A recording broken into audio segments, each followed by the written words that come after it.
Hola, piloncillos. Welcome to Season 2, Episode 2 of the Offerings of Copal podcast. This is your host, Cihua Mazatl. And today we are recording from the California Center for the Arts in Escondido for this special episode of Chicana, San Diego, which is a special exhibition featuring Chicana artists here in this beautiful large space. We will be uploading some pictures for you to see in the show notes so you can follow along with this episode. Today I am joined by our returning guest, Tekpatl Patricia Cruz. And for those that don't know her or aren't acquainted with her, you can check out our prior episode where we talked at lengths about Chicana art and just art and showing up for community. It's a truly beautiful plática, and I highly encourage you all to check it out, especially if you enjoy our plática today. And yeah, I'm going to pass it over to Patricia so she can tell us a little bit more about the Chicana San Diego Art Show, what it is, why it's important, and bueno, pues. Hi, everyone. So I want to start with referencing the Chicana show that began at El Camino College in LA. I think it's important to reference the show, mostly because we see the need of having a Chicana show. So when I first was contacted by Dulce Stein, actually I had to contact her, and I said it was so hard to find her email. I don't know why, but it was. And I finally found it. I sent her an email and I let her know. I wrote her and I said, "Hey, Dulce, Miss Stein." I didn't say Dulce at the time. I said, "Miss Stein, I'm a Chicana artist from San Diego, California. And, we have been putting on Chicana shows since 2012. And myself and other women would love to be involved, and be a part of this show in LA because it is rare, for me at least, aside from the Cheech Museum where you're going to get Chicana art. It is so rare to see something that is so focused. And so, which is why we do our own Chicana show in San Diego since 2012. So when I wrote her this email, I was like, I have to either myself or other Chicana women artists get into the show. We have to be a part of this. Like it's what we do and it's what we've been doing for such a long time. And so I was in the show in LA, and then Dulce was like, "Oh, you're from San Diego," and she was excited about, the murals in the park, in Chicano Park. And she's like, "Can you bring some of those muralists down? Can you build that bridge, really?" And so what happened with this show here in Escondido is she called one day and she said, "We're having a show in Escondido." And I said, "We are?" And she said, "Yeah, we're bringing the Chicana show and it's going to be Chicana San Diego in Escondido. I need you to invite all the Chicana artists that you know." And so I created an invite. I emailed a lot of the San Diego artists that I know. There's a lot of San Diego artists here that I don't know, but I emailed them and then we started to build the show. And, I'm not a curator in this case. Dulce is, and she started to curate the show. And it was amazing. It was amazing to see how many Chicana artists are out there. And so that's really the short history of how the show came about. Now, keep in mind that a lot of the show is also artists from LA, I think some from the Bay Area. So it's a beautiful collection of artwork in this institution. And the hope is that, it goes further. But, it's this show is about 240 artists or more or so. And each artist has maybe one or two pieces. Some have four. How many pieces do you have, Siwa? Five pieces in the show. I elected to have one because it's the one I'm proud of right now. But it's a beautiful thing to see the walls, and we've talked about this. We've talked about the floodgates opening or the gates opening and being flooded by artwork that is being made and needs to be seen. And that's why there's 200 some artists in the show. We have all been, I would assume, to galleries and spaces where you have a 20-foot wall and there's 5 pieces on that wall. And here you have a 20-foot wall with 15 pieces on it. So that just gives you an idea and a visual of how packed this show is, and how it also, when you go through the show, some of the pieces have dates on them, and there's a beautiful collection in there from self-help graphics from some of the very first Chicana artist women in the LA area. Some of the most, known and most renowned. And so I highly encourage people, because it's not just like, oh, we're the artist of the time. There's history there that is important because they have paved the way.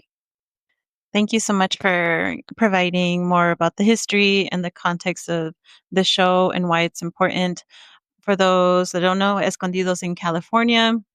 The show is running until November 2nd, right? Mm-hmm. And so we highly encourage you all to take an opportunity to come on out here if you can, make it a day trip, take a road trip with your pals and come on down and check it out, because it's important. Exhibitions like these are historic. They capture energy, they capture history, especially with everything going on right now in these times. And it's interesting, right before we started the show, we went into the gallery and talking to our guest artist that is present with us today, that you'll get to hear from a little later.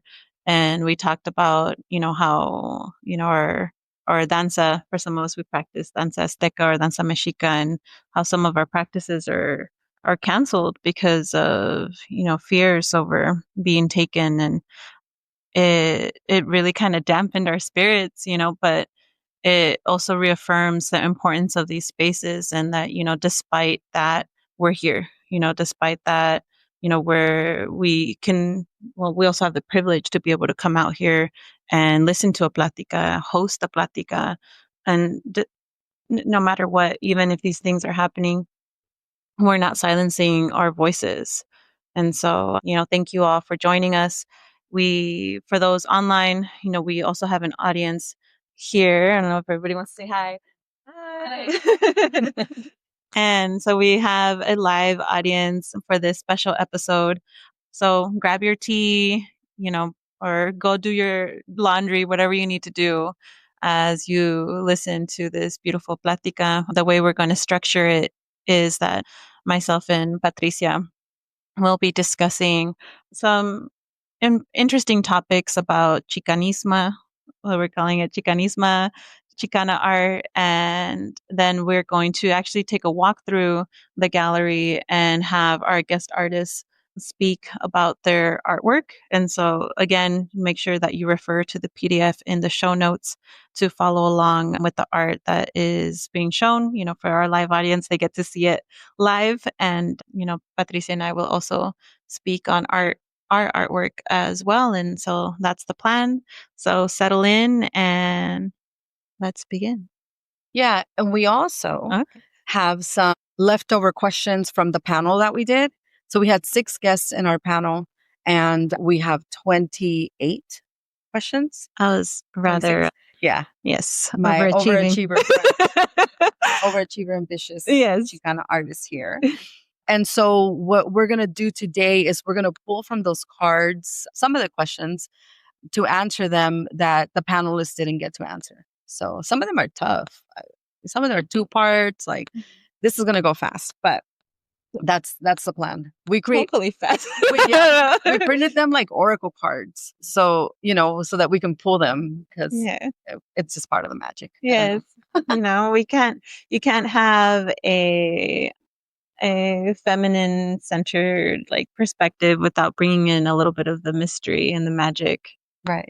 Spirituality. The spirituality. So let's do it. Okay. You go first. Bueno. Okay. Okay. The question here is, what do you hope future generations will inherit from Chicana art of this era? I think that's a great question. And okay, so I think first it's what defines this era? What do you think? Oh, what are our current struggles as Chicanas, Chicanics people? Well, I mean, the current, politics, obviously, although I feel like we're living in a time where it's so in your face and so blatant, but it's always been there.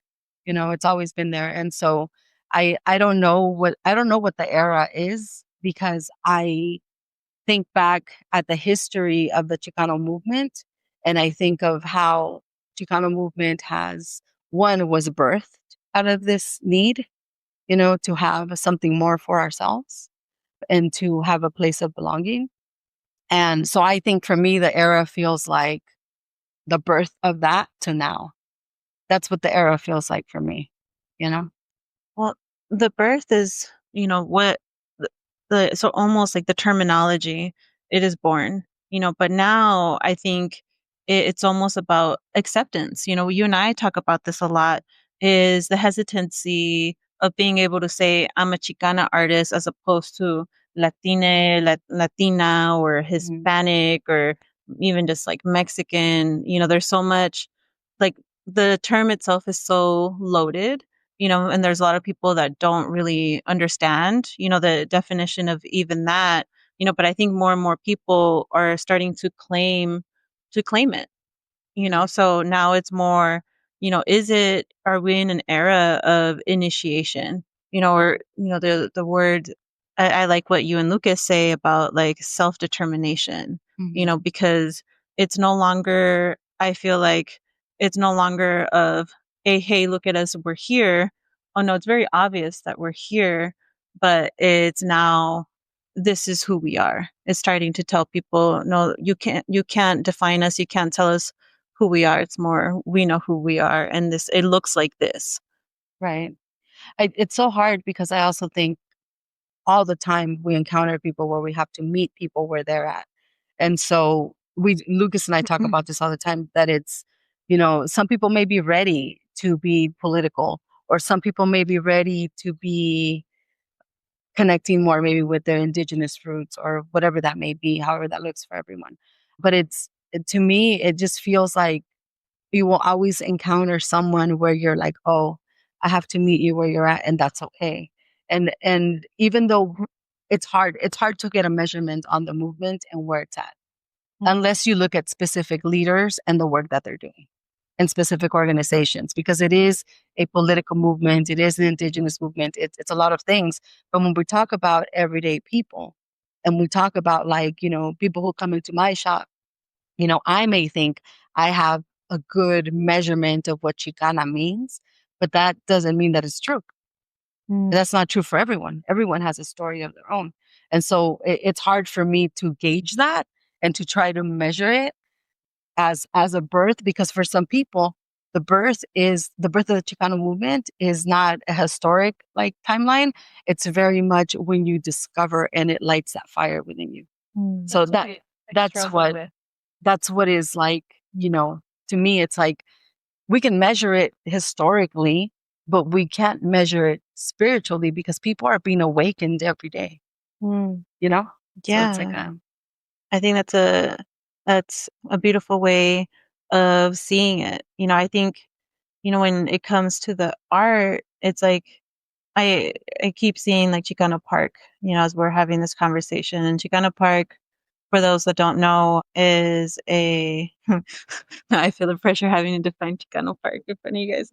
But it is a beautiful park in San Diego that, was a park that was essentially promised, and then they changed it up on everybody and decided they were going to make a junkyard there. And, the people rose up and fought. And this was all happening simultaneously with some other struggles that other Chicanos were having across the country, right? correct. Yes. So, I'm now looking at you, making sure that I get it correct. on April 22nd, 1970, the community took over the park. They had been promised a park.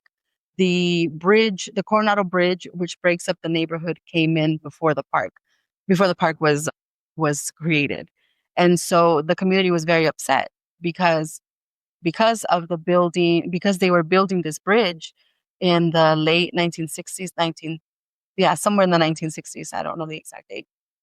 A lot of people had to leave their homes they owned, so that this bridge could be built over to Coronado Island in San Diego. And so they were upset because their neighborhoods were broken up. There were highways now in the middle of the neighborhoods. And so, people used to be able to access what is like Julian Avenue over to Logan Avenue by just walking. Now there's a whole freeway in the middle of that. And so in 1970, on April 22nd, there was a student and he was on his way to City College. And his name is Mario Solis. And Mario Solis stopped because he saw there was construction being made. There was some construction there, construction workers, all kinds of stuff was happening. And he goes over and he says, "Oh, we're so glad that you're building our park that we were promised." And the construction worker then says to him, "Oh, this isn't a park. We're building the parking lot for the highway police station, which is going to be in this building, or which was in the building. I'm not even sure, but they were building this parking lot." And so he goes and he says, "Oh, that's okay."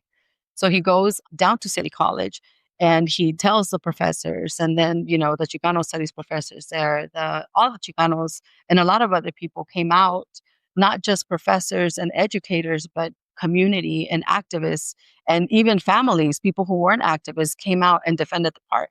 And there was a 12-day takeover of the park. And so to this day, the people who make the decisions in the park are the Chicano Park Steering Committee, which was formed, I think, the day after the takeover. But people tied themselves to the bulldozers. People got beat up. Like it's a whole thing. And so Thank you so much. I would not have been able to explain it in that way. I'm so glad that I'm with the people that can explain the history of the park. And for those that want to learn more, there's also a cool documentary on YouTube that tells you everything. But the reason I mention it is that, this was happening simultaneously with other movements in the country. And when you go to Chicano Park, it's full of murals that document, the takeover, the struggle of the people, the context of like the history of that time. And so, getting back to this question is, what do future generations hope to inherit from Chicana art of this era? I feel like, when we think back, to such a historic place like Chicano Park, the art there is very political. It's very much like this is the struggle, this is the stand. And walking through this exhibition, looking through the art right now, there are aspects, within the art that is about the struggle. It is about how we show up. It is political, but there's also aspects of this art that tell you a lot more. There's stories of joy, there's stories of sadness, there's stories of reclamation. It's different. It's no longer we have to fight to exist. It's we exist, we're here, witness us. It's different. It's a different message, I think, the art that is coming out now. I think maybe, one can say because this is like a feminine, centered art experience, or like the perspective, maybe those are the female voices or the feminine voices are this of like beauty existence, or I don't want to like gender cast or stereotype it that way necessarily, but they're I don't know, I feel like it feels different than that necessarily. Yeah, I mean, it's people have to come see this. Is there's so many different mediums and there's so many different takes on what Chicana is. And it's interesting, right? Like you're invited to a Chicana show. It's like, what are you going to show? What are you going? The artist got to select whatever they wanted to submit, and then this is what they wanted to show. So in every piece, you're going to find that it's rooted in chicanisma. Like it's rooted in some form of spirituality, some form of connection to the roots, some form of lucha, which is important. We've talked about this before, where Chicana is political and it is indigenous, and so we don't have to, like, I said this last time. We don't have to say, "Oh, I'm indigenous. I'm an indigenous Chicana." Like, no, Chicana is that. We get to see these pieces, and we get to see so closely and so intimately what the artists are portraying and are choosing to bring as either their celebration or their struggle or both.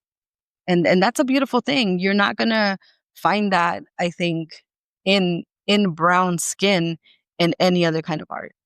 Like that's, that's for me, like when I see a piece, because I am, a darker shade of brown, I see a person, an image of a diosa or whoever that is that's brown, I feel like they're portraying me, and I'm like, wow, like it's beautiful to be able to see myself in that. It's a celebration. Mm. That's beautiful. So I think the answer here is celebration. No? Yeah, I Like think that. so. Yeah. I think so. I just, there's a lot of lucha. There's always going to be lucha, but the celebration is also a part of that, and it's so much bigger because Yeah. it's a different kind of joy. Lucha is like a resistance, Mm.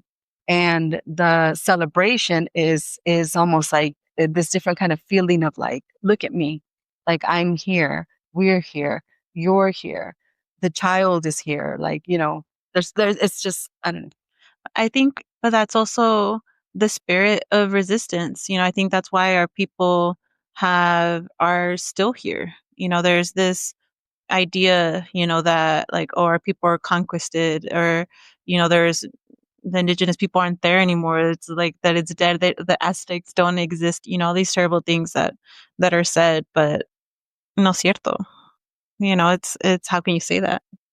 You know. Yeah, yeah, But yeah, I think the thing that has kept us going is the celebration. Is I mean, you see it all the time. It's like when something happens to this madre, ahí viene la banda. You bring your music with you, and it's dancing, or hmm, even the protests and stuff going on now. What are people doing? They're dancing and they're singing. yeah. Hmm. It's a beautiful part of the culture. I think we did. Do you think we did justice to that question? Yes. Yes. Pick another one. It's your turn. Oh man.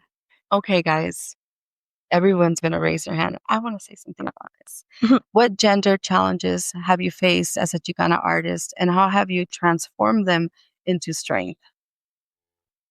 Okay. I always tell s- young artists, especially I'm going to say this, especially young women who are coming to paint at Chicano Park. I always tell women this.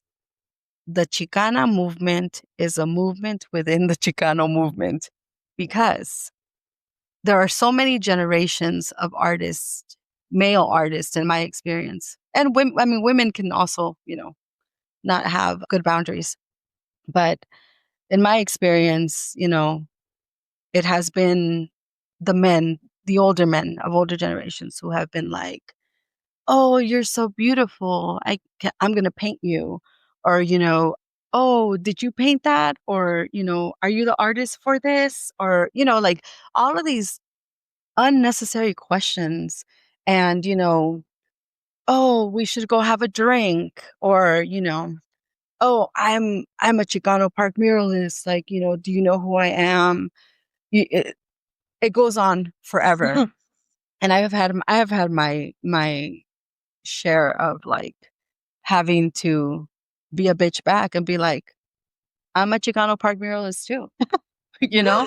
And it's like, or, like, are you supposed to be drinking while you're up on that scaffold? You know what I mean? Like just these pieces of like, and it's one of those things where like we need to teach our young daughters, not just whether you're an artist or not, but we need to teach our young daughters to push back on these people who don't have boundaries. And so I feel like, duality is important.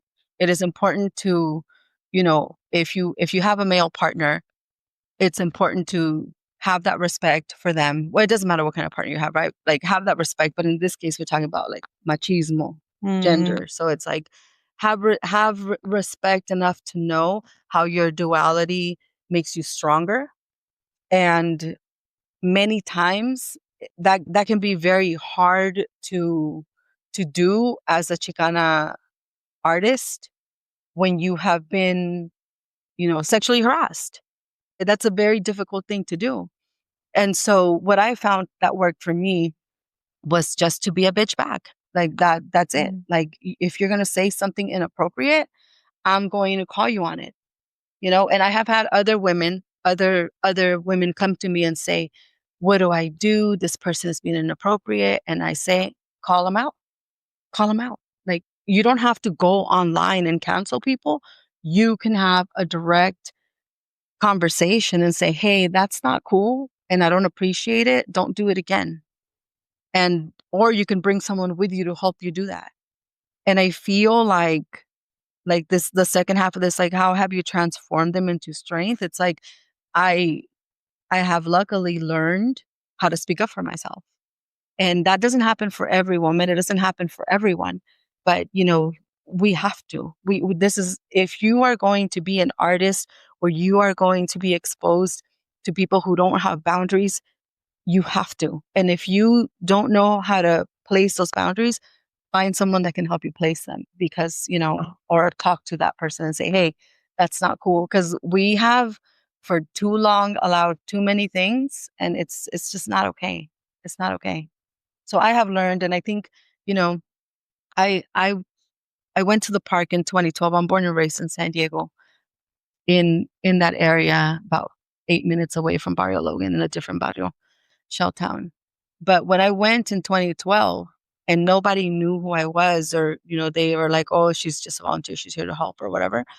I got that a lot, and I got to see it firsthand, and it's not healthy and it's not good. And, when we did the restoration 2023, Lucas, 22, when we did the restoration of 2023, and my husband, Lucas Cruz here, he was the chairman of the Chicana Park Steering Committee. He, for the first time ever, there was a sexual harassment form that people had to sign, men and women. And it's one of these things where, like, he has heard all of the stories, not from just me being his wife, but from other women who have been like, oh, and it's not just the artists in the park, it's men in general. Like, imagine you have this beautiful wall to paint and you're standing there trying to paint it, and there's just men watching you. Like, it's disgusting. Some I get it. I get it if you're just watching, but when they're checking you out, it's like, that is not cool. So, like, there were cases where, like, people needed security because, whatever dude kept coming by, and it's like, hey, you can't be doing that, man. Leave her alone. We put up, tarp walls, and it's ridiculous. But for the first time ever, there was a sexual harassment form that some of the older artists had an issue with. And that just shows you. The harassment form said, if you sexually harass someone and, you continue to do it, we will halt your mural. And they were like, oh, that seems extreme. And it's like, no, just do what the fuck you got to do. It's not extreme. I'm sorry, Camila. It's not. I just get so worked up because I have seen it. I have seen it over and over. And it's one of those things where, like, find your voice, go to someone that can help you find your voice. That's all I can say about that. Like, I feel like this topic is so loaded, but I think it's important. I think there's so many ways that you can look at it as well.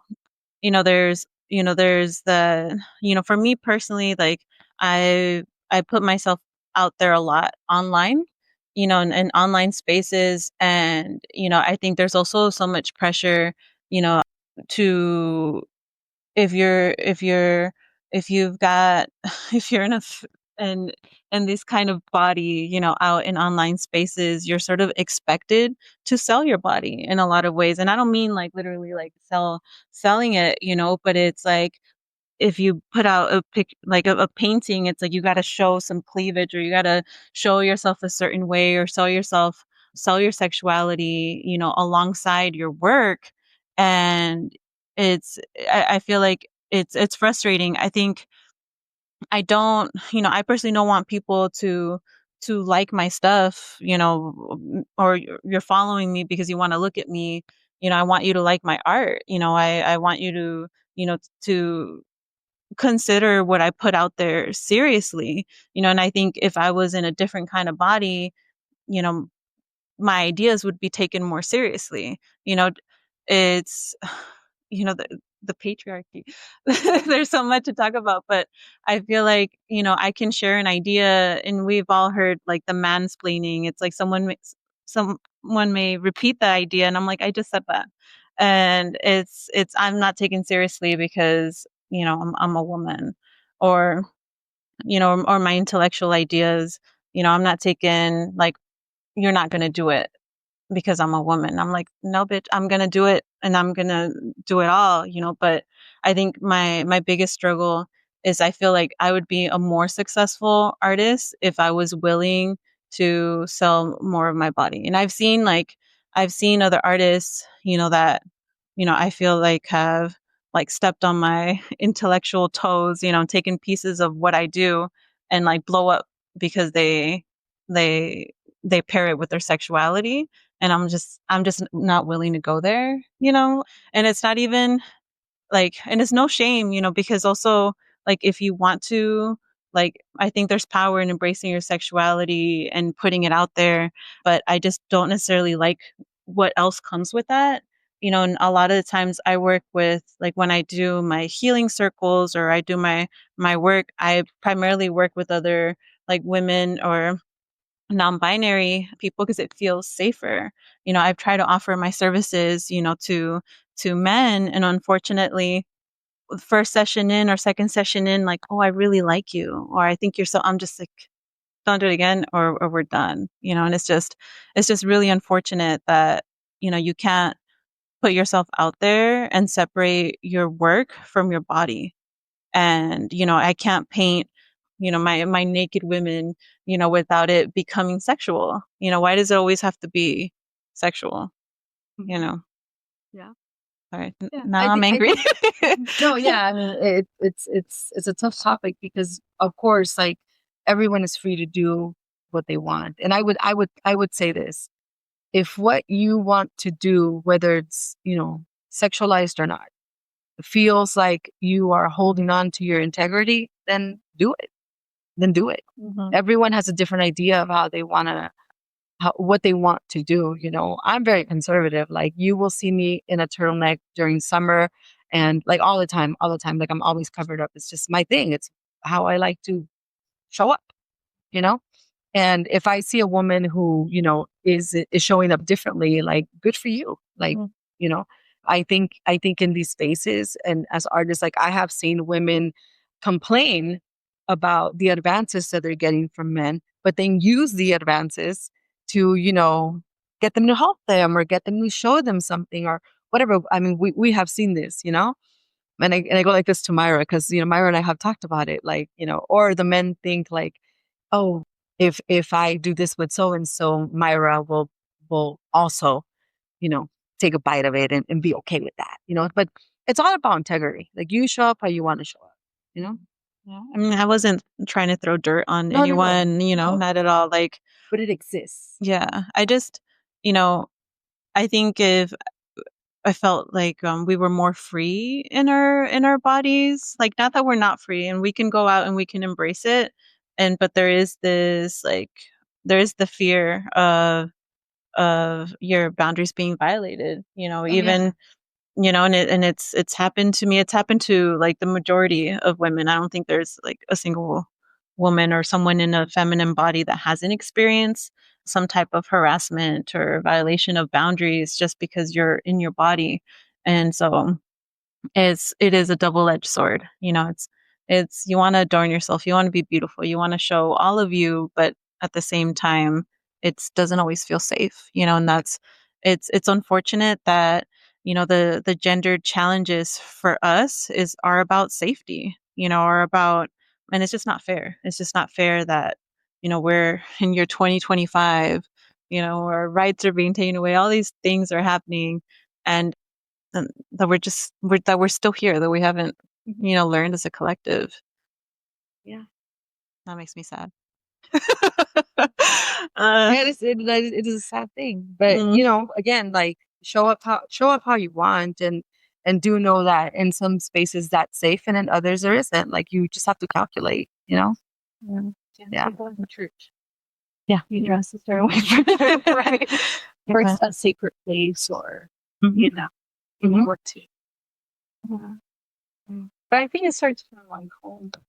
It's like, sorry.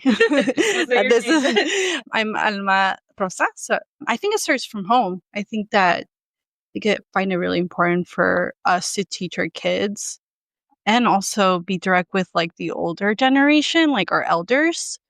And I think it really starts from stemming from there. I grew up really conservative, and so I get where you're coming from and you're coming from. Yeah, that's it. Yeah. Yeah, but not everyone has that, and so it doesn't mean that it's right. It just means like we learned it differently.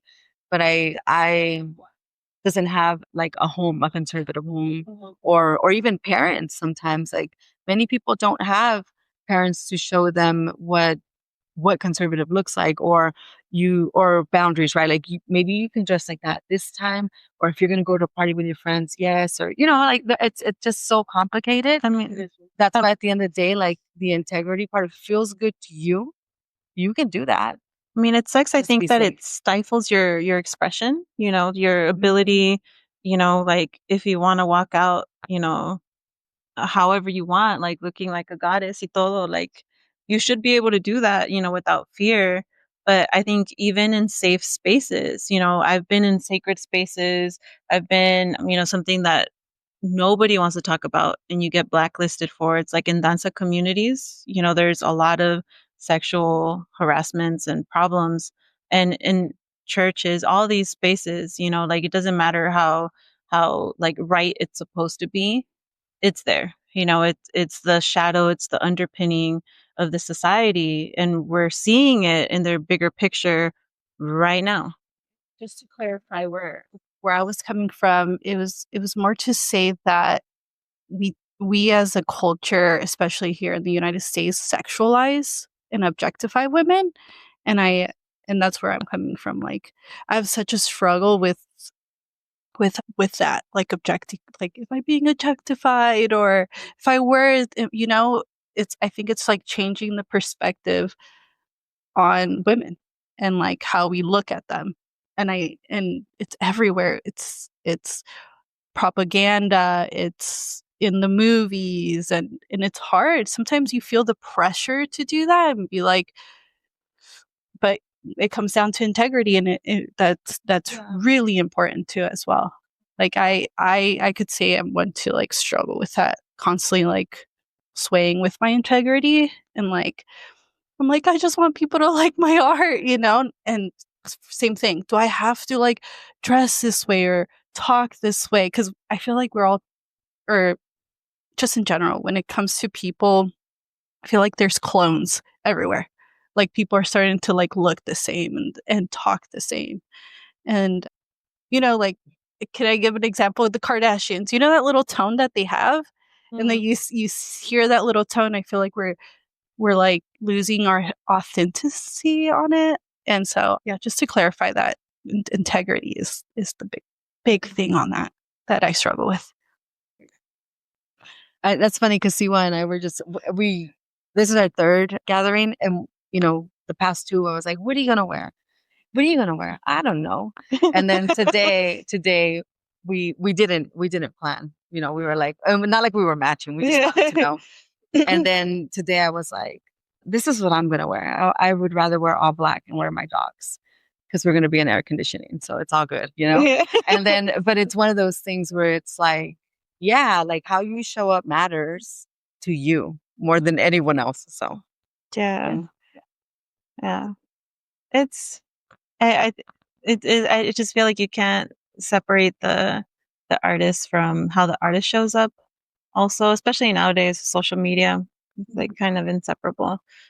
I mean, but you should be authentic, regardless of whether you should be authentic. But especially like in institutionalized spaces, it's I feel it's kind of like code switching. You kind of have to code switch. It's just a part of navigating this world.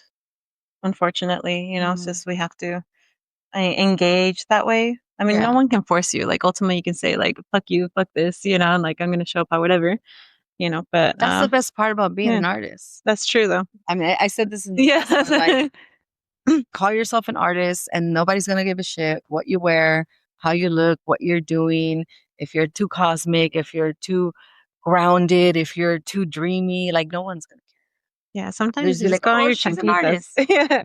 You know? Yeah. Okay. Let's see. Where are we at? We have some time. It was my turn to pick one. Yeah. But for those listening, if you have comments, leave comments on the video, or not the video, the podcast. If you're listening on YouTube or wherever you're listening to, drop us your comments. We're interested in hearing your perspective. Anybody else have anything to say before we move on, audience? My favorite question. All right. Coming from cultures where art is everywhere, murals, artesanías, music, and often reduced to a souvenir or tourist attraction, how do you negotiate between art as common, quote unquote, and art as high or institutional? And so I really like this question. I wrote this question thinking about, all the travels. Most people think of Mexican art, it's very commodified. When we go down to Mexico, the artesanías that you buy from people, like, you don't realize how long it takes these individuals to create the artesanía. It's arte, like it is art, but it's made by hand. And yet we will sit there and we will haggle with them. I'm not going to say we, 'cause I don't do that. But but I have in the past when I was like younger and unradicalized, still colonized. But and we've all done it. It's one of those like, oh, can I have it for 10 pesos, like 50 cents? Like we don't want to pay 50 cents more. Like it's just so sad that we look at artesanías and, we look at the art that our people make and we just see it as something that is to be consumed or brought and just to be given away, despite how many hours, days, years. Our lovely artist here is wearing this beautiful huipil that's like woven. It looks like it's a waist telar woven. Is it de cintura? Yeah, y es a punto de cruz. Okay. And it was costly, which I completely understand. It took months to make, so I really appreciate it. Yeah, it's beautiful, and you can tell the quality. A lot of people, they go down to Mexico and they want a huipil. This is how you tell that it's like hand stitched. This one, for example, is made by máquina.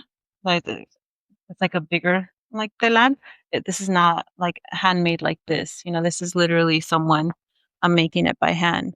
But the difference in price is going to be obvious. This little detail part is made by hand. You could tell if you flip the garment inside out, you can see how they stitched it. But you'll be able to tell the difference in price. And yet we go and we try and like haggle. But this is like people's livelihoods, and this is their artwork that they've learned for generations and generations. And here we're trying to commodify. Did you hear about those huaraches that artists? Oh, I was so disappointed. The Chicano artist. There you go. So disappointed. I was willing to buy $100 t-shirt if I had $100 for a t-shirt. But when I saw the huaraches, it was like, man, what a. You tell people in case they don't.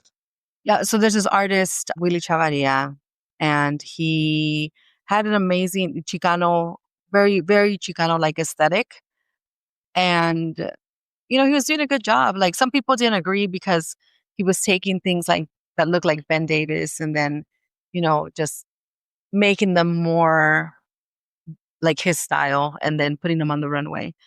For me, I love fashion. So I was following him and I was like, oh, that's cool. Like, I wouldn't agree to pay $200. It's obviously not made for the people. It's made, to me, in my mind, I thought this is made to take up space in the fashion world on the runway. It's not made for me to buy. I'll just go to, around our house, it's a Happy Young Apparel, and buy, whatever if I wanted that look, But then he made these huaraches that are the exact same way the artesanos make them, this exact same pattern the artesanos made them. And I also have to say, he didn't make them. somebody at Adidas made them. And then it was, sealing their intellectual property, and not just intellectual property. It's ancestral. It's traditional. It's all of the things. And so that's that. Yeah. So that I was just like, yeah, that move, and it's what it is. But, I also think like it's such a fine line because it's fashion. Like I absolutely don't agree with what you did. But when I say it's a fine line, it's like, yeah, people are going to push and push and push. And there's no idea that's going to be that original, that is going to be that beautiful. Like a lot of the traditional things have already been made. A lot of the most beautiful things that take time to make, like masterminds have already figured those out. And I don't know, that's just my take on it. Well, I think it's a relevant thing that happened in this, in light of this question, because we're talking about, how so many of our art forms get commodified or get seen as less than because we just see it in the street. We have this expectation that Chicano art or Mexican art, or whatever art on this continent, except for the United States and Canada, but down south is worth less. Mm-hmm. Like worthless. Even just thinking about worthless, that word is terrible. Like, well, I said two words, but together, that's kind of how we've come to, like, collectively, that's kind of how people view it. And they want our culture, they want the colors, they want all these things in their homes. They just don't want to pay for it. So what's the difference between that, something that took so many hours, days, weeks to make, and then in the art that's hanging on these walls? That's a hard question for me. I think as a collective, we have seen more and more Chicano art be put up higher on like the institutional, this deserves to be here, Yeah. But I don't paint to be in the institution. So that's hard. That's a hard question for me because, I'm someone who, my most amazing pieces live in Chicano Park and they're free. They're free to view. And some of my pieces I have gone as far as donating because I'm not trying to be in the institution. And so it doesn't matter, like in my world and in my mind as a Chicana artist, it doesn't matter what the institution thinks. If the institution is like, oh, we'll invite you, cool, I'm here. Like, I'm going to take up space. I'm here, but based on like my principles and the literature that I've read and the ideas that come from someone like Corky Gonzalez, it's like, it is my duty to paint for my people. And if my people don't have access to that institution, I may not paint for it at all. I want people to be able to view my work. And in my case, that means that I have to paint in my barrio. In my case, it means that I have to paint and possibly, take the art piece and print it on a shirt so that more people have access to it. Print it on, make 8x10 prints and then someone can afford it. Like, it just looks different. It looks different. And I think it's about what worth you're going to give your own work. At the end of the day, you got to decide, are you going to be an artist who, wants to sell everything, which is amazing if you can sell everything. But is that the goal? Mm-hmm. Is that the goal? Like, that's not my goal. I can't be that artist because I'm painting for my people. And my people are not going to necessarily spend thousands of dollars on my work. Some have, but that's not everyone, And so it's like, so to give my work worth and or expect someone else to give it that worth, like, yeah, it's disappointing when, institutions aren't allowing us in the space like this institution is and saying, hey, we want to see your work, it deserves to be here. That's disappointing because, we're always on that rat race, right? We're always trying to get there. Like, as an artist, yeah, you're ambitious, you're trying to get there, you want people to see your work, but will the purpose of your work have the same impact if your people aren't viewing it? Or it has a different impact, right? Because now you're showcasing some of our cultura to people who may never see it. And that's an amazing thing. But, in my case, I'm like, I'm like Corky Gonzalez says in El Plan Espiritual de Aslan, that artists have a huge role to play in society. And if we're going to build a stronger Aslan and a stronger Chicano movement, we have a responsibility to paint for our people and to paint what is happening at this time. I think that's amazing. Like I think you hit the nail on the head. I think it is about exclusivity. Institutions are an extension of this capitalist machine. And I said that in the institution. Take that. It's But it there's a strange dichotomy in these spaces, when it comes to art. It's, you want art to be seen, these institutions are for art to be seen, yet at the same time they're a machine that pumps out this exclusivity.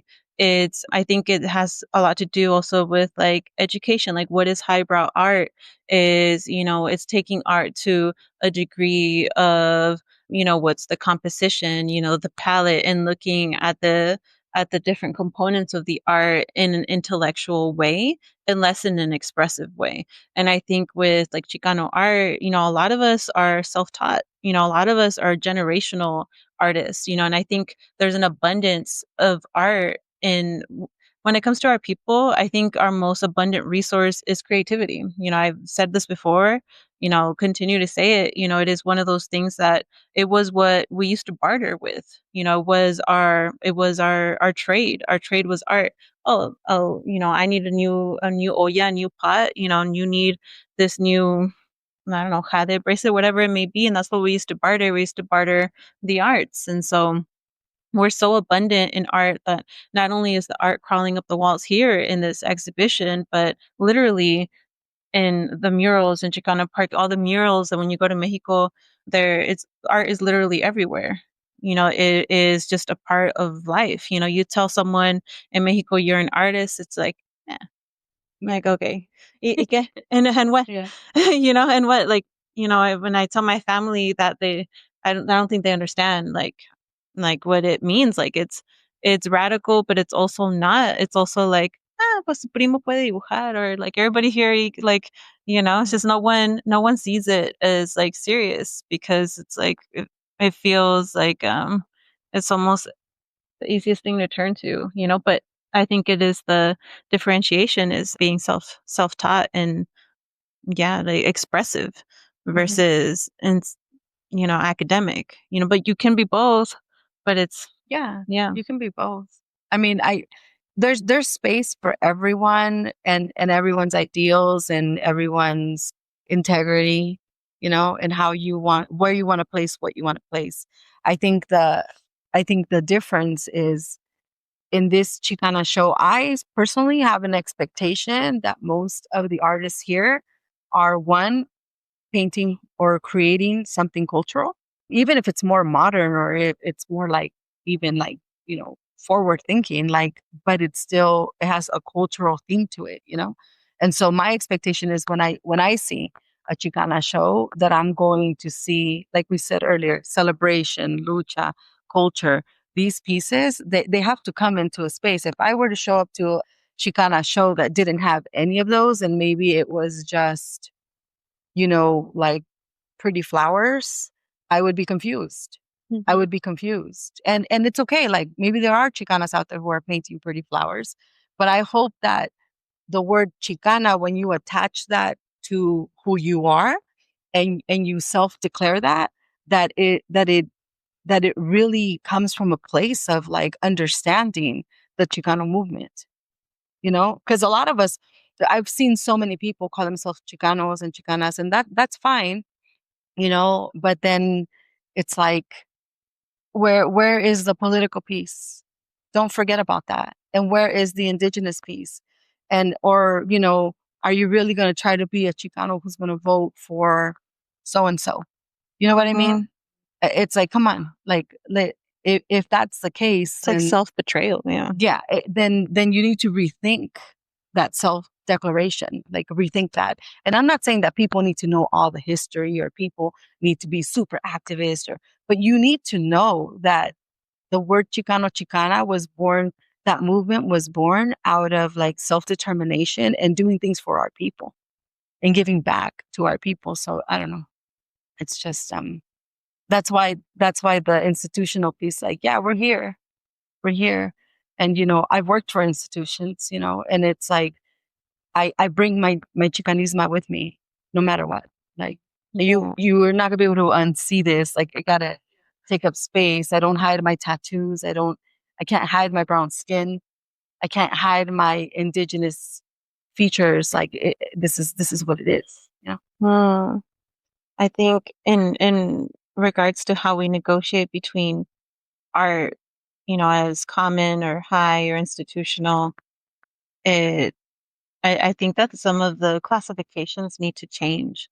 I think, art has always been undefinable. It's like even within like academia, like what is art? Like, yeah, we're going to be here for 5 hours now, trying to define what it is, and it's always in like framed within rules, yet so that you could break these rules. But if you never really adopted these rules in the first place, you're just painting from this soulful place, which is really like its purpose. I don't think the first peoples in the world, when they were painting in the caves, were like, oh, where's my horizon line? And like, let me adjust the perspective. Like, no, but I think that's also the beauty in like the craft and the technique and like taking it a certain way. But I think ultimately, it is about painting from this place that is free from these other things. I think that's the foundation. I think that is where it should be, so I don't know. Like yeah, I think that's my final take on that. I just want to say something for the people here and for the listeners. I want to say this. I want to say, if you are someone who is starting your journey or has been on your journey, either way, and you want to have more conversations or you want to know whatever questions, I don't know, or just make a connection, like reach out, because I think too, it's important to have community.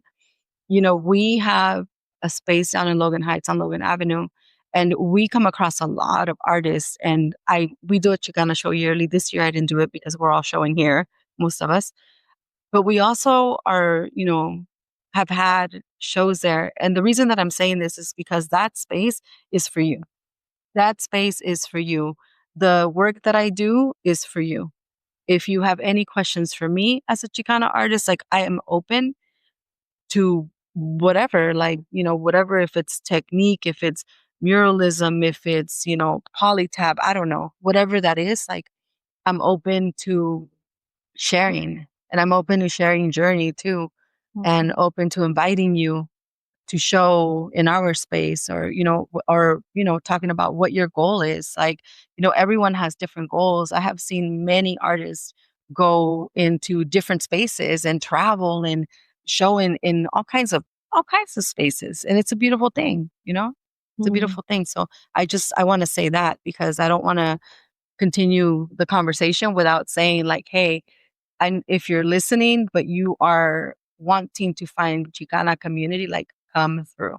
Yeah, there's resources, and I think the more open we are to sharing, the better, especially because art is a journey. And, no matter how much you think there's always still more to learn. And you shouldn't let, these institutions or, all these rules about art stop you from creating art, or following the process, or feeling like you're not good enough. Like, art is a practice. Like, no matter what, art is a practice. Any like technique like can be learned. It's just a matter of diligence, and showing up for yourself. And so, if you're at the beginning of your journey, just keep going, just paper, crayons, lo que sea. Yeah. I don't know what time we have. 2:17. ¿Quieres otro o ya? No, I think if anyone has questions for us now, otherwise we will go into the gallery and start with Rocio and her beautiful pieces. But if anyone has questions, Pláticas that you all have had, like how has been like cómo las han recibido aquí en Escondido, just knowing the historical context that Escondido is this very place, very xenophobic, very anti-raza, very anti-brown people, even though we're 51%, right? This is not like, por ejemplo, I wouldn't say the Center for the Arts is necessarily a community space or a raza space. So it's really interesting that in the last couple of years, they really have put on, or maybe there's grants out there that have allowed for the work to come into it. But how has the actual community around responded to that? Our first Plática, which was a panel of 6 of the artists and Cihua and I were facilitating, was very well attended. I think there was 20 chairs out, and then there was 20 more that had to be put out about in this space. And our next one was the meditation. It was talk about ancestral connection and meditation, and it was very well attended as well. I think we filled just about every seat. And it was that you're very seeing here. diverse. And it was very diverse. And this is our last one. I do want to say a few things about this. I was called to organize and program the space from 1 to 3 over whatever these weekends are, as long as our show is up. We are here doing this, and we're not being paid for this time or anything. There's no grants happening, but we know the importance of taking up this space, whether it's just us here or, and also recording it and showing people like we're in this space, we're taking up space, we're taking up space, we're taking up space, But it's interesting because I think that I don't know the history of Escondido. I didn't grow up here. But what I have seen as far as the center goes, and specifically Roxanne, the director here, she has been very open to allowing us to do basically whatever we want. We didn't have to give in detail what we were going to be talking about or what the meditation was like, or that I was going to be handing out rose oil or whatever we did, and including these questions. Like, there has been no demand or no like overseeing of what we're doing, which is amazing, and we're taking full advantage of it. This is our last plática. And see, when I talk continuously about like, we should have more pláticas, we should do more.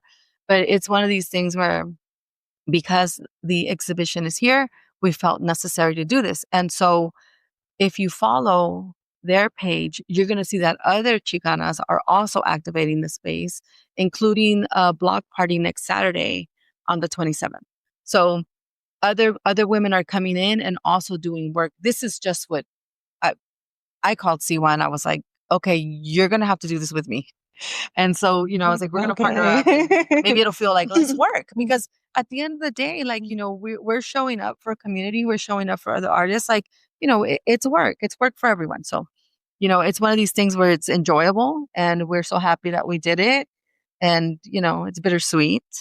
But Escondido has been, I think people have come out and people have mentioned in every single one of those pláticas that they're glad that it's happening here in Escondido, because it never does. So we have heard that. I want to share that it's been very diverse, and we have someone here that's been here to all 3 of our pláticas, and she's been engaged, and she's expressed how much she's liked it, and maybe she can speak to it if she would like to in a minute. I also want to share that I'm not from here either, but my partner grew up around here. He's from the Valley, and also he had like most of his like, I guess, like high school life out here, and his kids, they've also spent some time living out here. And so, but they used to be brought here to this center when they were young, when they were little. They're still little, but they're now 10 and 12. And when I let them know, like, oh, my art's going to be here, they were just so amazed and in awe, like, wow, your art's going to be there. I know that place.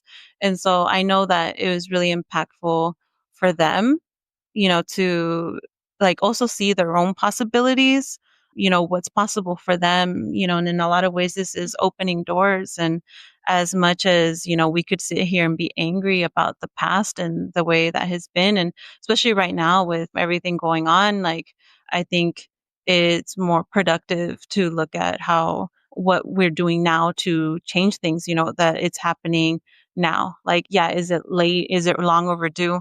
Pues ya sabes. Pero aquí estamos, where things need to change, and this is evidence that things are changing, and it's a good thing. It's a good thing for all of us. It's at the end of the day, it's for all of us. We get share to share in a curated space, what we love and what makes us us, and to be received. And honestly, everybody in the audience has been so kind, loving, interested, very respectful with our culture and, what we've shared. And so it's been really beautiful. Yeah. Okay. Mm-hmm. I actually grew up right here in Washington, and I was born at the Palomar Hospital. And then I went to Conway, and I went to Lincoln Elementary. I find this so important for Escondido. Like, this is amazing that this is going on. Like, so I grew up till I was like 12 here. I still have family here. My abuela lives over there, and then I have cousins over there, but more east from here. I find this so important because I've seen both sides. Like, I grew up here, but then we got into low income housing in Carlsbad, which is like suburban area. And so I kind of lost that little, the Mexican in me, or whatever you may say, because it wasn't really something proud that like my parents were like, we're Mexican, because it's Escondido. It's named Escondido for a reason, because everybody tends to hide, or, if someone knocks on the door, who is it? We're not expecting anyone, you hide. And so I grew up that way. I was like, someone's at the door, like, you hide, who's at the door? But when I moved to Carlsbad, I would say I got a little whitewashed, right? So I grew up both. I'm Mexican, but then I'm whitewashed. And so I find this really important to kind of connect my roots back to here, and also to I think it's beautiful what you guys are doing. My friend Adrian, he does the movement, and he's done events here, and he hosted one for Natalia Leforcate, which I was part of, and I thought that was amazing. I was like, in Escondido? Like, what the heck?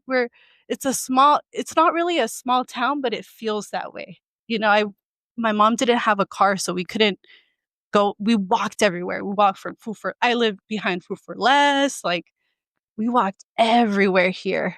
And so this is beautiful, because as a little girl, if I would have walked in here, I think I would have been someone different. And I think I would have gone into art. I would have gone into my art sooner. But for me, I always took art classes, but I never took it serious until like later on in my years. And then after I started drawing, my mom's like, I'm an artist too. And I was like, no way, Mom. She's like, yeah, I do little dibujos because she's a nanny. And I was like, Mom, is this where I get it from? My sister draws. My other little sister's a great artist. And I was like, Mom, like, you never told me. She's like, I always wanted to illustrate kids' books. So my purpose in life is to do that for my mom and honor her, because she didn't get to do that. And living in Escondido, she worked so. My mom would pick up cans because my dad was so mean. He was a mean guy, but he's like, you need to find work if you want to feed your kids.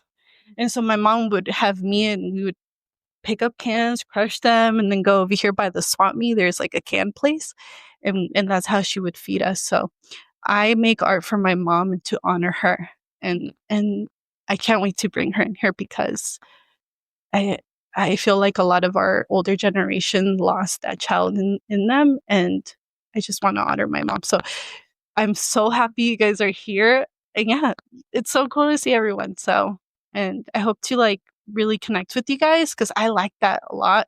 I want to like stay inside and just like, so I found it so important to come here. I was like, I'm from Escondido, and I want to meet and I just want to meet people, and especially in the Chicana community, because I lack that a lot. And maybe it's because I'm kind of self-conscious because I sound a certain way, or And so, because honestly, my family always makes fun of me. They're like, tú eres esto, tú eres güera, my dad would be like, you're not even Mexican. And I was like, so I grew up that, so I have to unravel all that, like, oh, am I Mexican enough? And yeah, so I am Mexican enough and I am Chicana enough. So yeah. Thank you for thank you guys sharing. thank you guys. Yeah, I want to say that we have the Chicano Park book illustrator right here. That's Mayra. So if you guys have ever seen the Chicano Park book, Mayra's also a Chicano Park muralist, and so is Cihua. We painted in the park together, which is amazing. But I just want so you can connect because she has illustrated a children's book, a very important one. Yeah. Did you want to share anything about the pláticas? I don't know. I will. I don't know. Yes. So my name is Julie, and I have been coming because my husband's Boliviano and he's indigenous Boliviano, and so I have a daughter, and so obviously she's a bit bicultural. But I really feel like for my white part of my family, I've been able to show up for her. But I really love that that like when you say things like we are here and we're not going anywhere and we take up space. I'm really glad you're taking up that space because she needs that space also, and that's a part of space that I can't provide. I would like to provide, but it's not. It's not. I'm not able to. So I love this for her and for me. It's beautiful too, but for her, really. Thank you. Beautiful. Thank you so much for sharing. Mhm. Yeah, do we have any final questions or anything before we move on into the gallery? Welcome. All right. Bueno, I'm getting pues, antsy too. okay, we are now in the gallery and we have our first guest artist here that's going to talk about her work. Again, please refer to the PDF to see. So if you can introduce yourself. My name is Rocio Villanueva, and first I wanted to say thank you everyone for being here. I would say that I am a new artist. I actually started art through art therapy. So I'm a mother of 4 kids too. And so I would say that I would start when I was in the military. I served in Iraq in 2006 and I got a brain injury from the service, and I also was assaulted in the military. So when I got out of the military, I really didn't have the support, and I did get help from the VA, but there was not the community that I see here, and so I started doing art therapy. And that's when I was introduced to ceramics with clay. And the first time I ever touched the clay, I mean, I felt like I was going back in time and like feeling my ancestors kind of guide me through. I'm not gonna lie, at the beginning it was kind of difficult because I mean, clay becomes whatever you feel that day. So if your day is not a good day, then you will not have a successful day. And so I started doing art and therapy, and eventually I went back to school and I did my career in ceramics. And right now I advocate for female veterans, be more specific, Chicanas that are going through the same things that I went through. It's still a little bit difficult to talk about things like that because I'm still feel like I'm processing things. So my journey has been almost 20 years. I still go back to the VA and I see trauma therapy and different types of healing. But most of my art has been in different galleries, but it's always been veteran, like a veteran community. I have never had an opportunity to be part of something like this. It's always kind of like, it almost feels like I'm the exotic person. And and so just to be here it feels so welcoming and so beautiful, so empowering, and like you just feel the feminine energy everywhere. And so yeah, I made this saumeros. I made him 3 for the in representation of the 3, like the Holy Spirit, God and Jesus. And then I made the corn in representing of Madre del Maíz, which is also represents life and my culture. So I don't know if you guys have any questions, but also clay has brought me back to my community.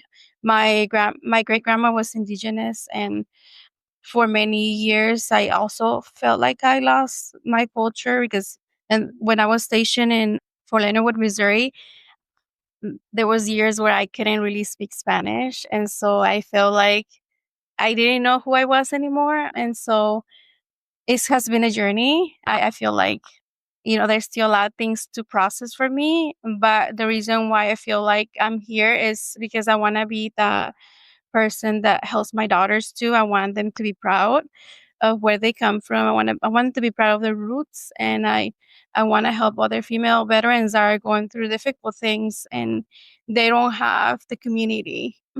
And I think this is gonna be really helpful. Sorry, I get a little bit emotional, but I'm really grateful for everyone that came. I don't know if you guys have any questions. I do. I want to ask you specifically about the artwork here on display. You chose to represent the Saumerios or Samadors, and people call them Poposhkomil. Could you speak a little bit more, to what they are for those that are listening that may not know what it is, and or what they represent for you? Because everybody has a different relationship with the Samador. And yes. Okay.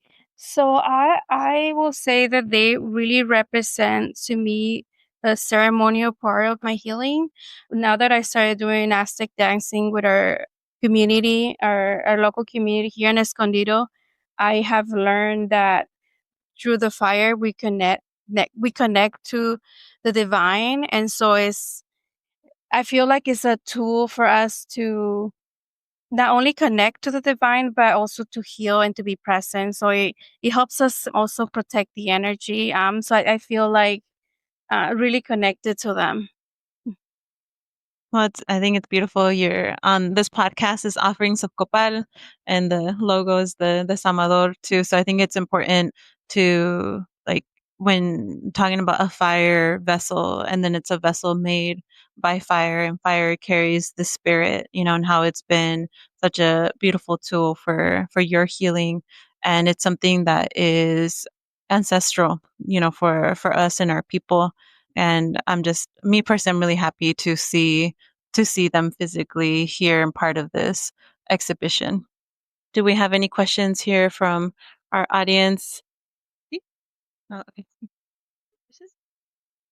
I don't really have a question, but I'm glad you're doing the work to reconnect with your cultura, your culture, and your roots. I think it's really important work, and especially in the context in where we're in the United States. So glad to hear that you're finding or healing through art as well, and our own cultural practices, and in your own through your own culture as well. So thank you for sharing more and being here with us. Thank you. Yeah. Thank you. Do you have any additional? When I first saw these, I was like, wow, that's amazing. I wonder who the artist is, But for me also, the Samerio represents culture and ancestral connection more than anything. And of course that, healing comes through there. But it's, when I first learned about burning copal, and I'm not a samadora, and I'm not a firekeeper, but I do have my own saumerio.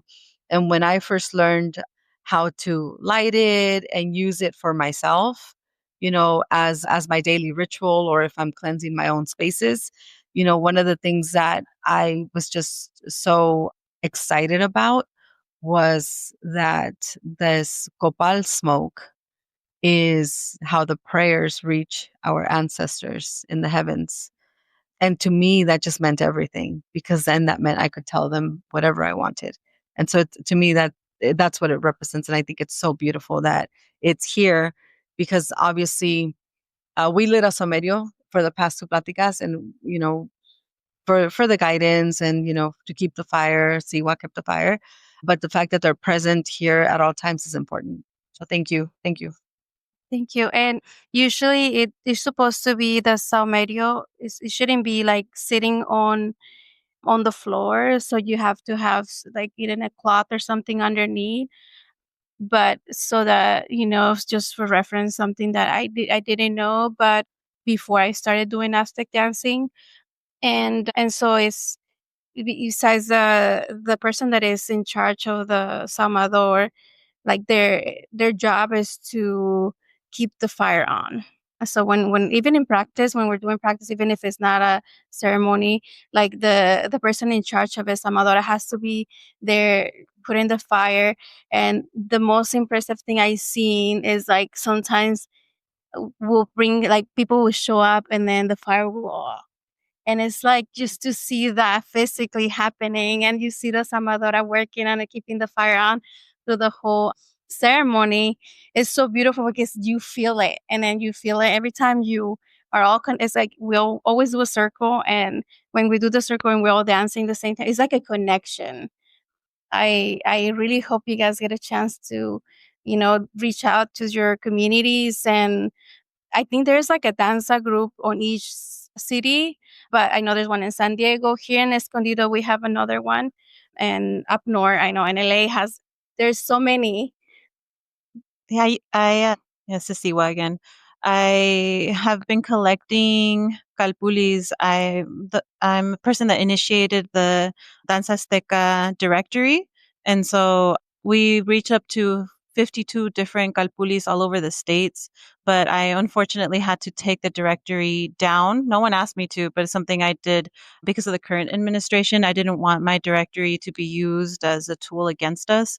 But there are calpulis everywhere, everywhere, like all over the states. And it's beautiful. It's powerful for those that are called. I think it's a great place to begin your journey, and it will ultimately take you exactly where you need to be if it calls to you, because I also don't think that danza azteca has all the answers. I think that if you listen to the little voice within you, it'll lead you to the right places. But of course, I'm also biased. I'm a dancer too, and keeping the samador like lit at all times. You're absolutely right. It is a container of energy, and the samador is something that is alive. Once you initiate the samador with a lit fire, it becomes your child. It's a baby, and you actually have to go through a whole process in order to even prepare salmerio to even be lit.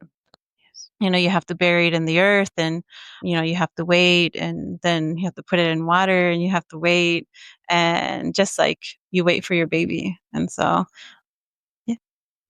yeah, for I don't know, if there's people looking for the directory, you can message me. I may or may not look for you in the directory, but most of the time, see. Just depends on what my load is.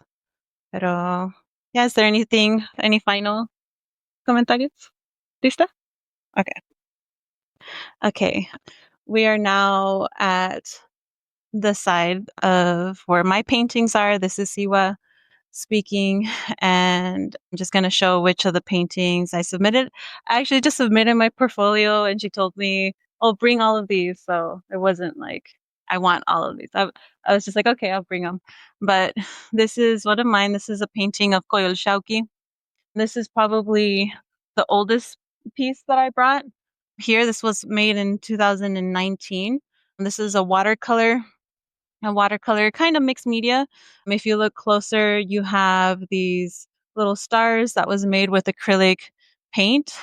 But this was a sort of recreation of the Coyolxauhqui stone. And it was post myself joining Danza Azteca or Danza Mexica Chichimeca. And it was, I think, beginning a process of looking at my own healing. And for me, like, Coyolxauhqui was one of the first like feminine teot that I like connected with, besides like Huatlique. And mainly because she's a moon goddess and she's more nocturnal, and I've always been attracted to more like darker imagery, and things that are of the nighttime. And so I recreated her, and in her dismembered state, just like the stone. And to me, like, the dismemberment represents the different phases of the moon. So for those that don't know her story, I won't tell her whole story, but she pretty much went on a quest to try and like fight her mother or destroy her mother after her mother had become like pregnant.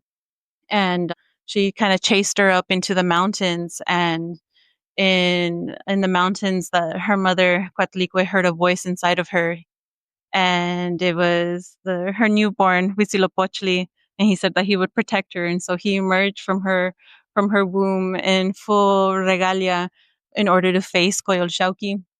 And when he faced Coyolxauhqui, he beat her and he sort of dismembered her and threw her over the mountain, right? And then she became the moon.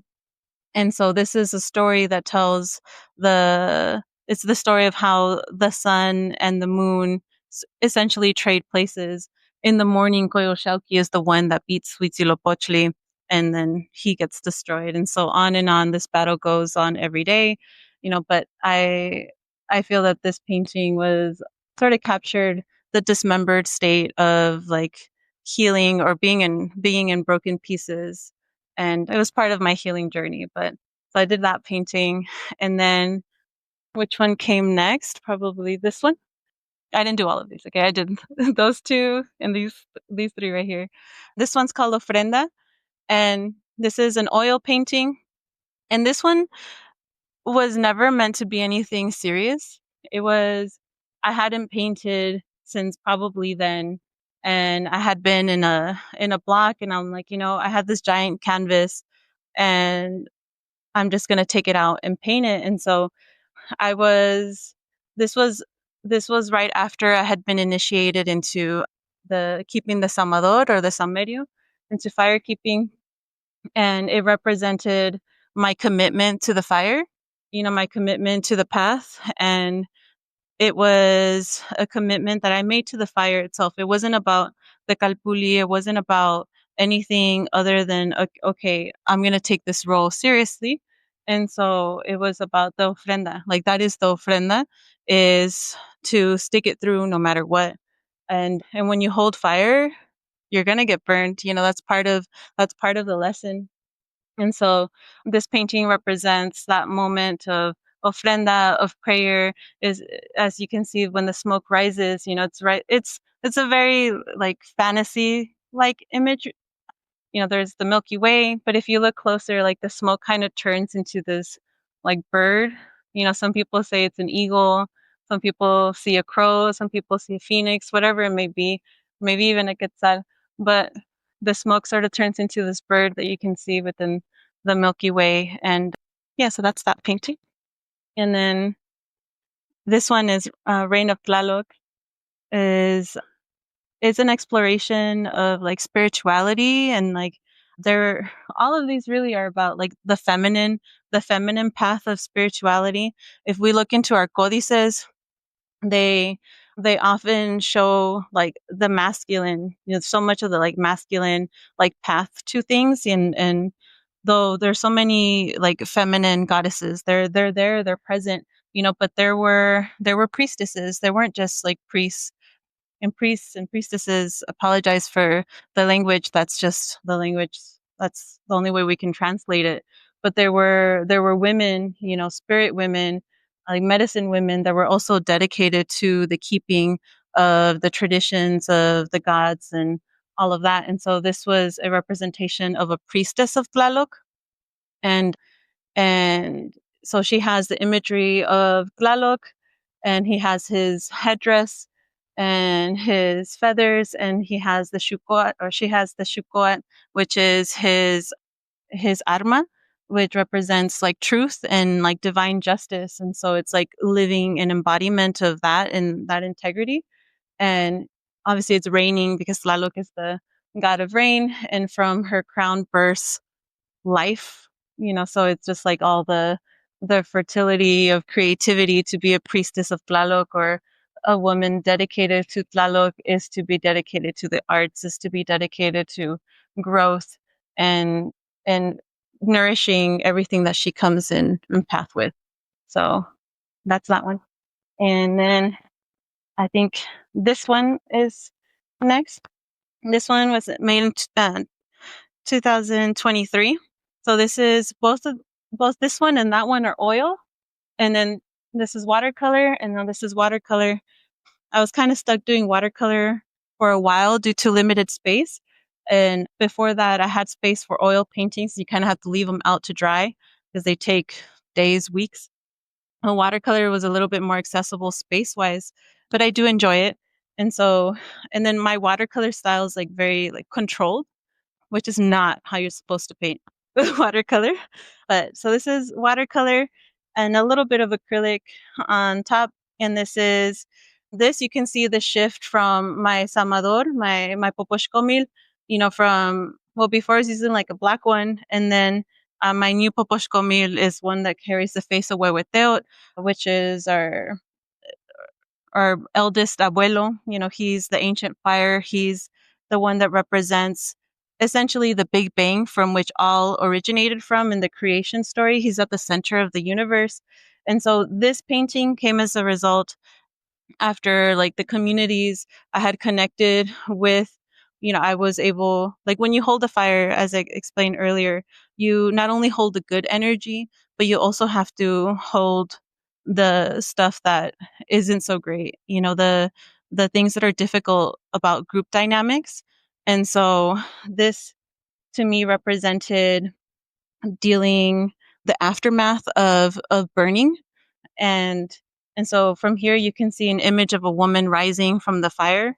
And so for me it was me rising from being burned in the context of these communities that I had been a part of. And and so after this, I took a hiatus from danza, from things, and sort of focused more on my own art. Like this has been honestly like a journey of like 6 years, really, like right around time danza started. And so you can see like my own like spiritual like opening, or there's a word, unfurling, yeah, the unfurling in the process. And so after this I took a 2-year hiatus from that and just focused on art, focused on continuing to learn, but on my own. And then this is the final painting here, my most recent one. And this is right after I joined danza again. So I started giving it another go. And this was a moment that was captured by my partner. He took a picture. So this is a painting of a picture of me putting on my ayayotes, getting ready for danza. I think it had been the first danza in those 2 years, with my regalia. And so that sort of captured this moment of hesitancy, but also newness, initiation. Let's try this again. And now this is an acrylic. And you could see how my art has evolved from then, so trying to meet this middle ground between being expressive and controlled. But yeah, that's my art on these walls. Mhm. Does anyone have any questions? She's very thorough, I know.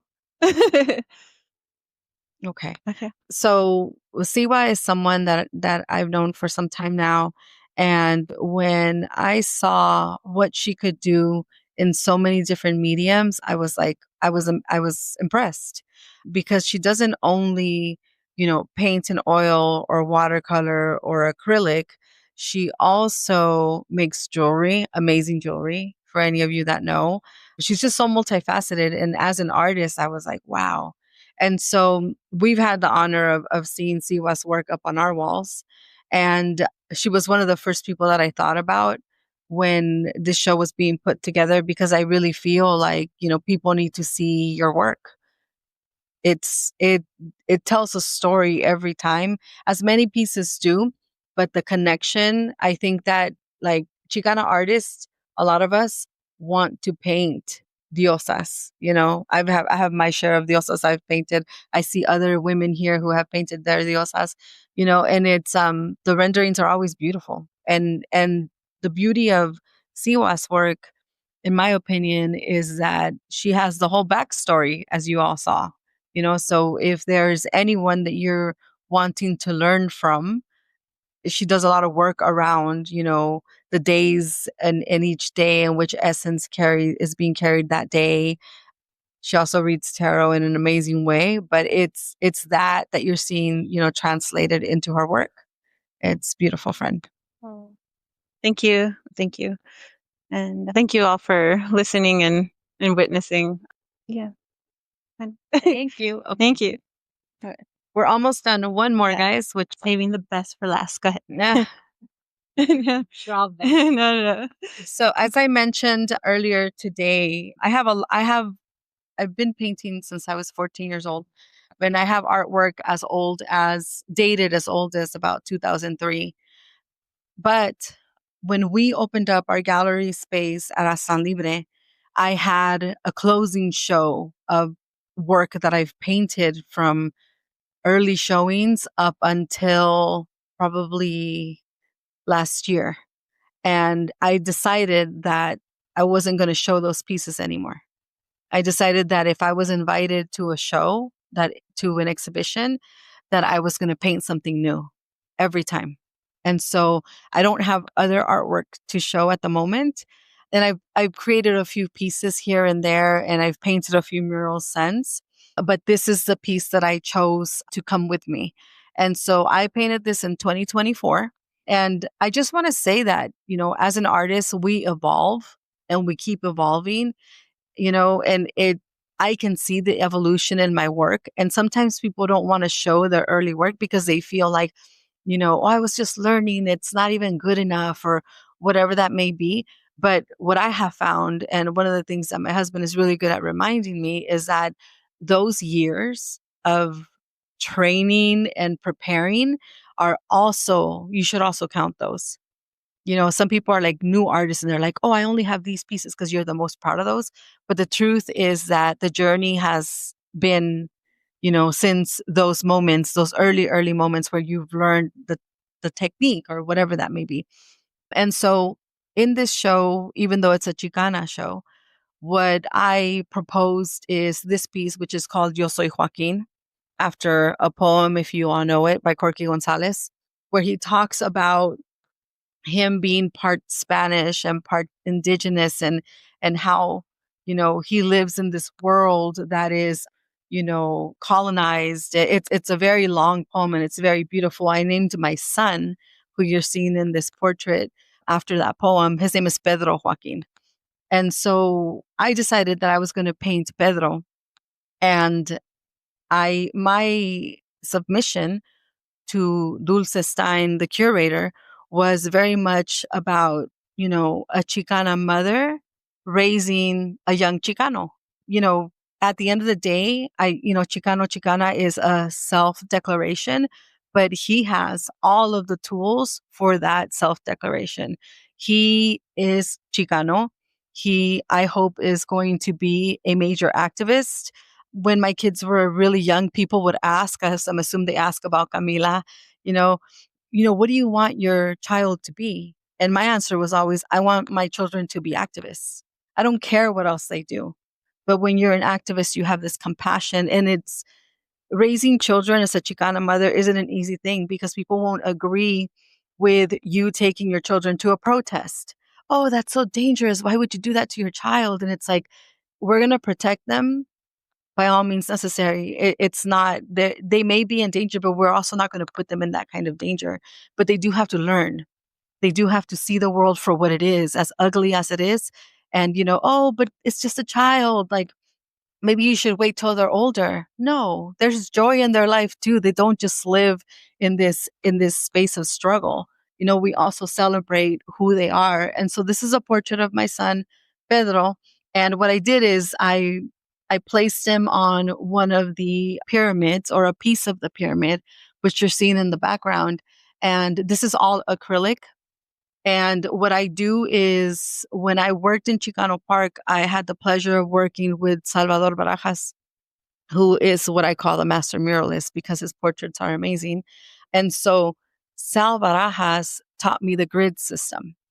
And so Sal Barajas will take a 40-foot pillar and grid the whole thing. They'll prime it first. It'll be all white. And then he'll grid the whole thing into 2x2 squares. And he knows exactly what goes where. And so when I do portraits, I used to try to do them freehand. That never works out. So now I grid everything. This is a specific piece that I did grid and then sketched on. and then layered and layered and layered. And one of the things that I learned in working in the park was using this specific technique with Nova Gel, which gives it this glossy finish, but also allows for even more layers. So what you're seeing here is about 6 layers of paint, including the blending in the face and the blending in the skin. So what I do is when I grid and I like, let's say I'm going to hit, part of like the shadows on his neck, I'll hit the dark, then I'll hit the light, then I'll find a medium color and wash it over, and then I'll start again. And so I just continue to go on and on with that. These orbs, these are orbs, are representations of his guidance and his ancestors. And I knew what I was doing in this piece, but when these orbs first presented themselves for me to paint, I'm going to say these ancestors first presented themselves for me to paint, was on a mural that I was going to be doing of my husband for the airport, which we just finalized. And so in this piece, I thought, oh, and this is interesting. This is how ancestral connection and ancestral guidance works, for me at least.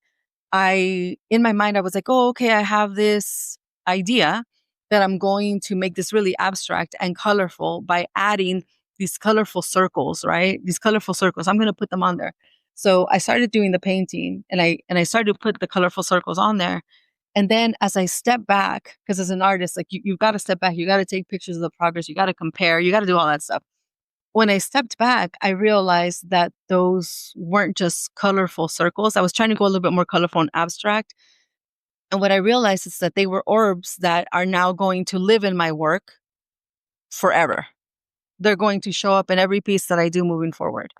And so this is the second piece where it was very clear that he needed to have this essence of him being surrounded by these orbs, protected by these orbs. And of course, that's my child. So I'm like, he's my baby. So, he's my 18-year-old baby.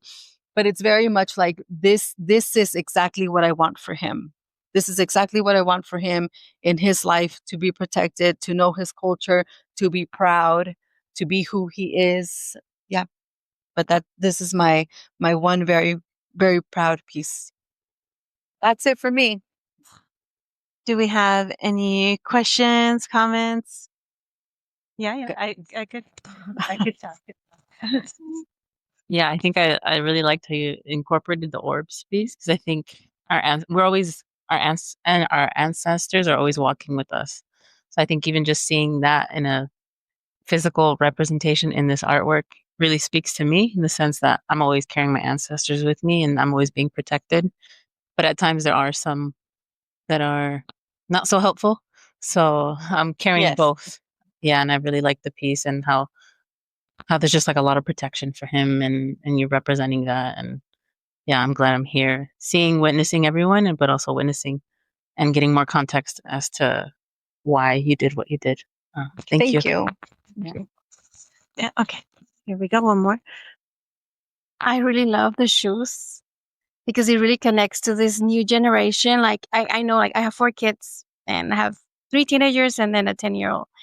And I know that if they were to be here and they see that art piece, they will connect.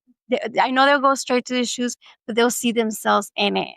And it's not something that they will see, oh, this is representing from back in the day. This is actually bringing them to here and they can actually connect to it. So I really love to see that on it. Thank you. Yeah, I should have left the Five Nights at Freddy's t-shirt that he was wearing. That would have really connected. But I thought like, oh, maybe I'm going to paint something on his t-shirt. But no, but it's important, I think, for our children to walk through these spaces and see themselves. Yes. See themselves and continuously see themselves. And as far as like the essence and the orbs, like, yes, our ancestors are always walking with us, but it's so hard to represent, like visually represent it if you're not like familiar with the Quetzalcoatl, or that's a pyramid, or if you don't know more about it, it's hard to see. And people may just think like, oh, those are cute colors, circles, maybe they're bubbles, but once you hear their orbs and their ancestors, it clicks and you go, oh, okay, I get it. I get the concept, . Thank you. Beautiful. Any more comments? I think for me, it's just, I know Patricia talks a lot about the space they have down in Chicano Park, which, I think that I've learned a lot about Patricia and Lucas through my daughter because she has attended the different workshops that you guys hold in that space, and the importance of art in those spaces, I think, is super important. The formation of identity outside of like the institutions, but then reclaiming this institution as our own, right, is super important. So just thank you for bringing it here, because now it's like I don't have to drive 35 minutes down the freeway to access community or to feel like at home, right? So it's just continuously creating those spaces for our families to belong. So thank you. Mhm. And if there's anyone that's listening or anyone here that is opening up a space in a place that maybe is not so welcoming or is thinking about it, you can reach out and see how we're doing it. It's a huge commitment to rent a space. It's a huge risk, obviously, to rent a space and have it become, we always say it becomes whatever it wants to. But in the space, it's called Aslan Libre. We have had art shows, police brutality panels, and community come through. We have food distributions. We have a Somos Chicanos Chicanas camp for the youth. We have a youth group called the Aslan Youth Brigade. We've had resume workshops. Oh my gosh, we have held space for our community when loved ones have passed away. We've held, fires for days. We do our own Dia de Muertos. We have ofrendas. We have I've done grief groups. We sound bath. I don't know, everything. And we have a vendor market happening right now as we speak. So that space, if anyone is wanting to open up their own, as part of like why we speak so freely about self-determination, because we're like in it. We are in it. Like, talk about creating spaces outside of institutions in a barrio. Like, we're in it right now, and we don't know how long we're going to have the space for, and we're okay if something changes, but we're there. We're there, and we're there until the wheels fall off, really. Like, that's our commitment for our community and for our people, and everyone is welcome. It's beautiful that we step outside and I can see Chicano Park right there. Like, we're half a block away from the park. That's a beautiful thing, but more community spaces like this one, or even bigger, should be created in different barrios. Like, it's so necessary for all of us, and we see it here because we put out the flyer for this plática Wednesday. Tuesday. And here you all are. I mean, had we done it with more time, we're super busy, so we didn't. But had we done it with more time, it would have been attended probably, more people would have heard about it, and it would have been, a bigger attendance. And that doesn't matter to us. But the past pláticas, people have shown us what the need here in Escondido is. And there's, just like in Escondido, there's need in so many barrios throughout Aslan. And so if anyone is wanting to do that kind of work, like, let us know. The next thing we have coming up for Camila is we have Day of the Dead youth camp for 3 days. And so it's just something like, if you want to give back and if you're trying to find a home, like, come join us, come see what we do. We're very open about it, and we welcome everyone. So please come through. I just want to comment, on Patricia's work. We're always joking that we're each other's like greatest fans. We're always gassing each other up. But, something I love about Patricia is that there is no separation, between the work that she does. And, I'm sitting here, I'm like thinking, I'm like, what's the word? What's the word? And to me, I think it's continuity. There is this, it's not just about now, it's how is this going to like propagate onward? How is this going to help future generations? It's always about community and continuity. And I think it's especially apparent in this work. You can see there's this ancestral background.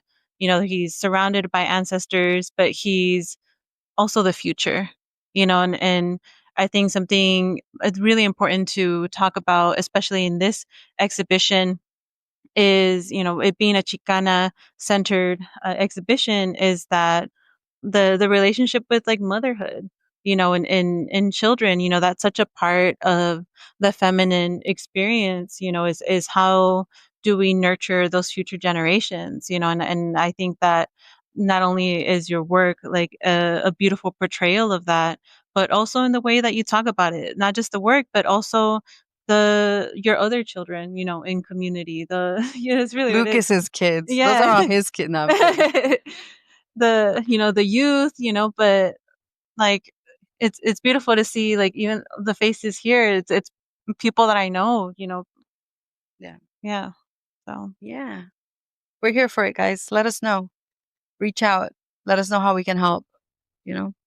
We don't have a whole lot of time, but we do believe in creating a movement for our barrio, for other barrios, in any barrio. Like, we need this. I think it's very obvious. Like, we need this as, raza who's trying to reconnect and become stronger at the moment too, to unite, to be at the forefront of whatever's coming. I think on that note, I think to bring things to a close, I think it is about community. I think that we got to start putting our differences aside. So many people online fighting about definitions, what is Chicano, Latino, no sabo, all these different things. And, you know, like assimilation, all these different things. And especially in this current climate, we got to stop, fighting over dumb things and come together, porque it's bigger than our little differences, or even all of our different subcultures. When you look around, you see all the different things that we're all into that are also part of the Chicano movement, the lowriders, the Adelitas over there, the indigenous components, all these different things kind of represent these other facets of it, but we can't use those things to divide us, and we got to start coming together and building these communities, porque si no. Yeah. Thank you, guys. Thank you so much for being here. So, Tlaxcamati to everybody listening out there in the waves. We're grateful for your time and energy, and just leave us a comment. Feel free to share this with anyone who may value this plática, and don't forget to follow at Aztlan Libre. Mm-hmm. And you guys already know how to find me since you found this podcast. Bueno, pues, bye bye.